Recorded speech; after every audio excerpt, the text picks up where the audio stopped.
Shalom les enfants, soyez les bienvenus sur la chaîne Ressourcer sa foi. Pour ce tout premier épisode qui vous est spécialement consacré, nous allons parler de Hesed. Mais tout d'abord, qu'est-ce que le Hesed ? C'est un mot hébreu qui signifie bonté. C'est la qualité de quelqu'un qui est gentil, qui fait de bonnes actions pour les autres, il essaye de les rendre heureux, de les aider. Tes parents te l'ont certainement déjà enseigné, Dieu nous demande à plusieurs reprises dans sa Torah, dans la Bible, de nous aimer les uns les autres. C'est même le deuxième des plus grands commandements, comme nous le rappelle notre Messie Yeshua, Jésus. Le premier commandement, tu le connais, c'est celui d'aimer Dieu de tout son cœur. Aujourd'hui, je te propose d'approfondir le sujet de la bonté, donc du Hesed, qui nous permet de manifester notre amour, notre amitié à notre prochain. Et nous allons le faire de manière assez originale, car on va parler d'oiseaux. Et oui, tu verras que les Saintes Écritures, au travers d'exemples qui, à premier abord, nous paraissent sans grande importance, en réalité, nous délivrent d'extraordinaires messages. Commençons notre étude sans plus tarder. Dans la Bible, Dieu nous a laissé une liste d'animaux purs et impurs, des animaux que l'on peut manger et d'autres qui sont interdits à la consommation. Nous allons lire un passage biblique qui concerne les oiseaux. Et ce passage, je vais vous le lire, il se trouve en Lévitique chapitre 11, les versets 13 à 19.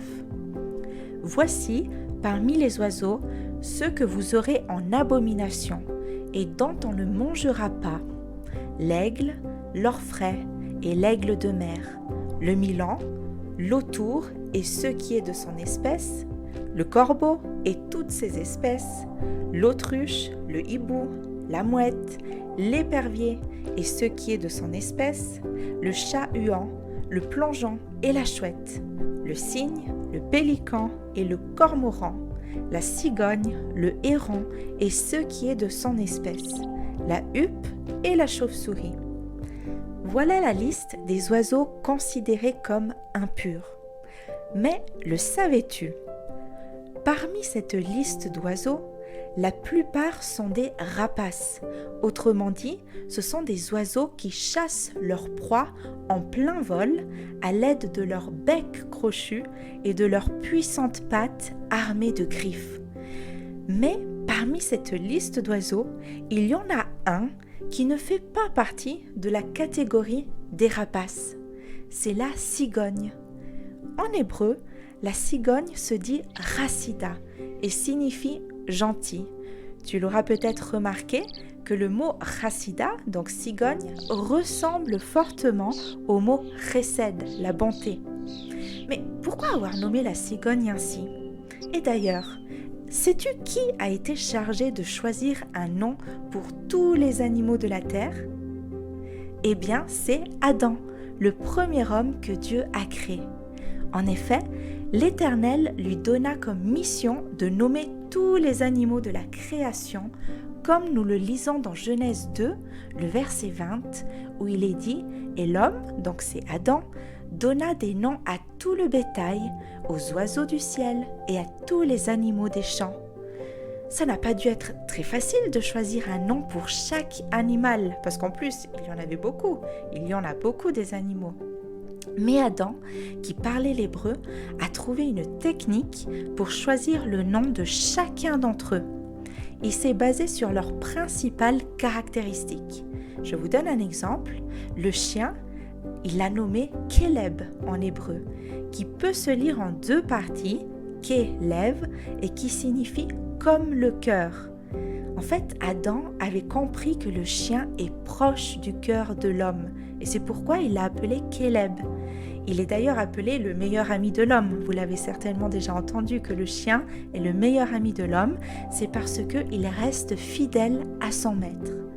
Et au sujet de la cigogne, elle a été appelée, comme on vient de le dire, Chassida, qui signifie gentil. Car Adam avait vu que la cigogne est généreuse vis-à-vis des autres membres de son espèce. Par exemple, elle partage même sa nourriture avec les autres cigognes. Elle est vraiment trop gentille, dirions-nous. Mais à arrêtons-nous une minute. Si elle est tellement généreuse, tellement aimable, pourquoi Dieu l'a classée parmi les oiseaux impurs? Ça veut dire ceux qui sont interdits de manger. Alors écoute bien, je vais te livrer un secret. C'est parce que la cigogne ne fait preuve de bonté qu'avec ses semblables, c'est-à-dire uniquement avec les autres cigognes, mais elle ne viendra jamais à l'aide des autres oiseaux. Pour Dieu, un tel comportement n'a rien d'admirable. La leçon ici que nous pouvons en tirer est que la bienveillance, la bonté, donc le chesed, envers les siens, envers les personnes que nous aimons le plus, n'est pas suffisante. Si nous faisons une distinction, ça veut dire une différence entre un ami et un autre qui sont dans le même besoin, alors nous ne sommes pas de vrais gentils. Dieu désire que nous fassions preuve de bonté, non seulement envers celles et ceux qui sont comme nous, avec les personnes qui nous sont le plus sympathiques, les plus proches, mais il veut que nous fassions preuve de bonté également envers les personnes avec lesquelles nous n'avons pas grand-chose en commun. La leçon du jour est que la bonté doit être universelle. On ne doit pas faire de favoritisme, c'est-à-dire de différence entre les personnes que nous désirons aider. Notre Messie Yeshua, Jésus, nous a montré l'exemple de la véritable bonté, lui qui est venu en aide à toutes sortes de personnes, comme nous allons le voir, à l'aide de différents exemples. Tu l'as certainement déjà entendu ou alors lu dans ta Bible, Yeshua a guéri de nombreuses personnes.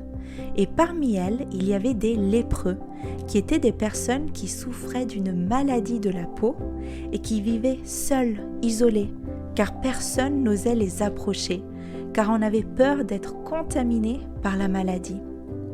Ça, c'était un premier exemple, mais un autre exemple, c'est celui où Yeshua a parlé à une Samaritaine. Il faut savoir qu'à cette époque, les Juifs étaient en désaccord avec les Samaritains. Ils ne se parlaient pas. Et comme tu le sais, Yeshua était juif et il a quand même osé aller parler à la Samaritaine et il lui a même annoncé la bonne nouvelle. Ce ne sont que quelques exemples pour te montrer que Yeshua n'a pas fait de différence entre les personnes qu'il voulait guérir ou à qui il voulait annoncer la parole de Dieu.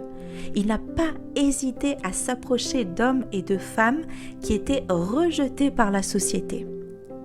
L'apôtre Jacques, qui était le frère de Yeshua, nous a donné un autre exemple que je vais vous lire. Cet exemple se trouve dans Jacques chapitre 2 et ce sont les 4 premiers versets. Il dit la chose suivante: « Mes frères, gardez-vous de toute forme de favoritisme. C'est incompatible avec la foi en notre glorieux Seigneur Yeshua, notre Messie. Supposez en effet qu'un homme vêtu d'habits somptueux, portant une bague en or, entre dans votre assemblée, et qu'entre aussi un pauvre. Si, voyant l'homme somptueusement vêtu, vous vous empressez autour de lui et vous lui dites « Veuillez vous asseoir ici, c'est une excellente place », tandis que vous dites au pauvre « Tenez-vous là-bas, debout, ou asseyez-vous par terre à mes pieds ». Ne faites-vous pas des différences parmi vous et ne portez-vous pas des jugements fondés sur de mauvaises raisons ? L'apôtre Jacques nous explique ici que l'on ne doit pas faire de favoritisme, c'est-à-dire accorder une plus grande importance à une personne qui nous paraît mieux qu'une autre. Notre amour, notre respect, notre bonté doivent rester identiques. Mais au juste, comment mettre en pratique une bonté universelle ? Je vais te donner 2 conseils. Le premier, c'est celui de connaître exactement les besoins de l'autre. Qu'est-ce que la personne a réellement besoin ? Par exemple, ça ne veut pas dire que parce que toi, tu aimes le chocolat, qu'il faut offrir du chocolat à la personne à qui tu veux faire plaisir. D'abord, renseigne-toi sur ses goûts. Peut-être que cette personne n'aime pas du tout le chocolat ou alors qu'elle est allergique à un ingrédient. Par conséquent, elle ne pourra pas réellement apprécier ton cadeau. Donc, La première règle pour pouvoir faire du recède à quelqu'un, c'est de connaître ses réels besoins et ses goûts personnels. C'est vraiment essentiel. C'est pourquoi il est important d'observer et d'écouter les autres afin d'apprendre à mieux les connaître et savoir ce qu'ils aiment et ce qu'ils n'aiment pas. Le deuxième conseil que j'aimerais te donner, c'est celui de savoir qu'il existe deux formes principales de recède, de bonté. Ça veut dire qu'on peut être bon envers quelqu'un de deux manières différentes. La première, c'est celle qui est sous forme matérielle. Ça veut dire que tu donnes quelque chose de matériel, de physique. Ça peut être de l'argent à quelqu'un qui en a besoin, de la nourriture, des cadeaux, des vêtements. Ou par exemple, tu peux prêter un jeu à un ami, ou bien encore un livre, etc. Donc, cette première forme de recède, c'est tout ce qui est matériel. Deuxièmement, tu peux faire du recède et faire preuve de bienveillance au travers de tes efforts personnels. Tu peux en effet prononcer des paroles bienveillantes et réconfortantes à quelqu'un qui est triste. Ou alors tu peux féliciter ton ami lorsqu'il a fait une bonne note. Tu peux aussi écouter attentivement quelqu'un qui a besoin de parler. Ou alors donner de ton temps à ta grand-maman pour faire les courses. Ou aider quelqu'un, un camarade de ta classe, à faire ses devoirs. Tu peux aussi prier pour une personne selon son besoin. Tu peux faire un compliment, un sourire, etc. Tu l'auras compris, il y a 1001 façons de faire du recède autour de toi.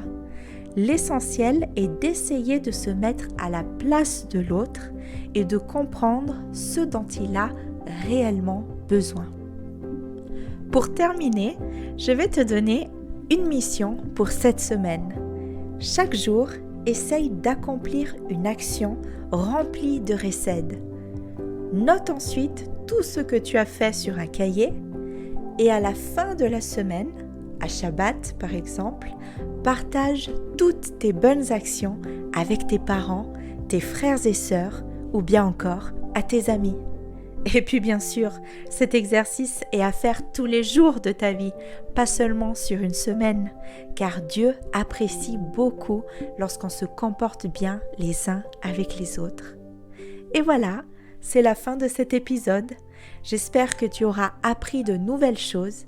N'hésite pas à les partager autour de toi. Je te remercie de m'avoir écouté et je te dis à très bientôt pour découvrir les merveilles qui se cachent dans la parole de Dieu. Shalom mon ami, sois béni et à tout bientôt.